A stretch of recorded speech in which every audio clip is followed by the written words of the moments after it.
Olá pessoal do YouTube, hoje eu trouxe este ventilador aí para fazer um vídeo para vocês. É um ventilador modelo TSC de 40 centímetros, 6 pá, né?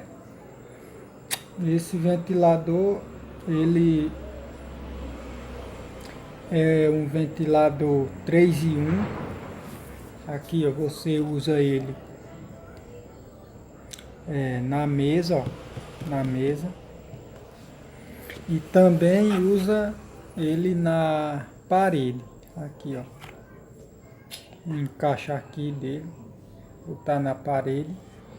Pô, só apregolar aqui ó, já encaixa ele, pronto. Aí você usa como quiser. E aqui também usa aqui ó, coluna, né? Usa como coluna aqui. É muito pesada aqui, essa coluna é pesada mesmo, né? Para não cair com a velocidade.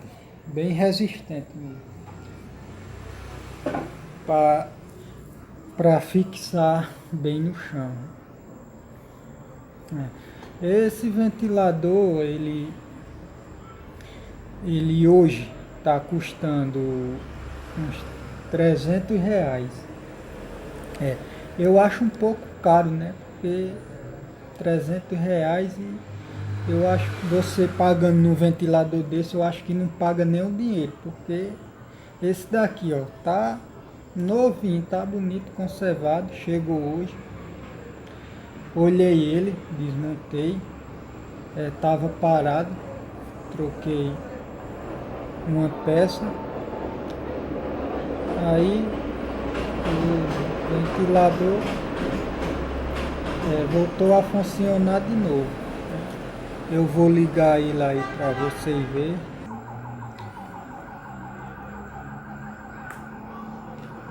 Aqui ó,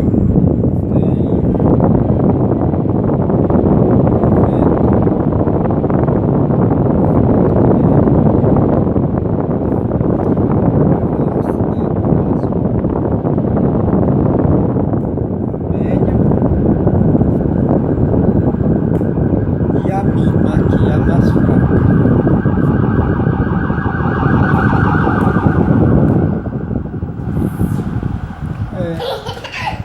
É um ventilador, você tem aí 3 opções para você usar, né?